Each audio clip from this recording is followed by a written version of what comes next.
झालं मी तुला इथं ठेवली होती कशाला घर राखायला तू कोणासोबत लग्न करून आली तू सांग ना पटकेशीन कोणासोबत लग्न केलं तू अगं काय आग आग करती 50 वेळेस हा मालकीन यार तू कस काय आलं इकडं मी होय आलो असं पाय पाय.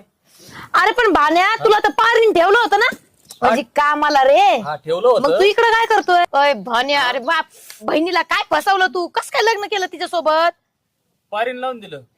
ह्या पारीच तर ना हिने चांगलं ना माझ्या खरंच होतं ना जे पण काय दुश्मनी होती काय गरज होती मग बहिणीचं वाटोळं करून टाकलं पारी मग हातात भेटली ना तिचा कसा जोडा कस काय वाटत मालकीन. हात जोडा ना हा लय गुणाचं काय करू मग आता आता टेन्शन नाही आता तुमच्याकडेच कामाला मी आता फुकाट 10 नको 20 नको 70 नको म्हणजे पैसे नाही घेणार का तू आता थोडं एवढं चांगलं काम ऐकायचं. केलंय तू एका साईडने